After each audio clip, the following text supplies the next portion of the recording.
বন্দ্যোপাধ্যায় নিজে কি বুঝতে পারছেন, মানে ওনার এতদিন ধরে আপনি মানে দেখছেন পলিটিক্যাল অবজারভার বা ছাত্র হিসেবেও আমি যদি বলি, মমতা বন্দ্যোপাধ্যায় তো একটা মানে মানে সাংবাদিকতা হোক, রাজনীতির একটা একটা একটা বড় পজিশন ঘিরে আছেন বাংলায়।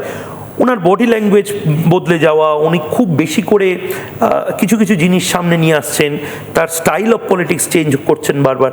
কোথাও কি উনি বার্তা পেয়েছেন বা একটা গজ করা বলে না, রাজনীতিবিদরা আন্দাজ করতে পারেন? দেখুন, উনি ঘরে আমি যতটুকু ওনাকে টিভিতে দেখছি, ঘরে বাইরে উনি চাপের মুখে আছে বলে বুঝতে পারেন। আছেন উনি ঘরে বাইরে চাপের মুখে আছে, ঘরের লড়াই এবং বাইরের লড়াই।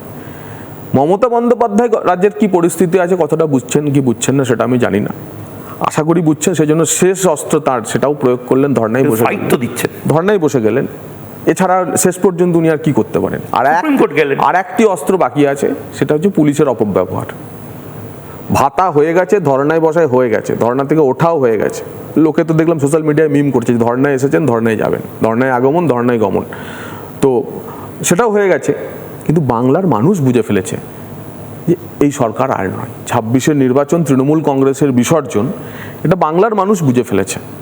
আর সেটা সম্ভবত তৃণমূল কংগ্রেসের সর্বোচ্চ নেতা নেত্রীরা বুঝতে পারছেন যে আর কোনোভাবে এবার ঘট উল্টাবে, আর কোনোভাবে রক্ষা হবে। বিজেপি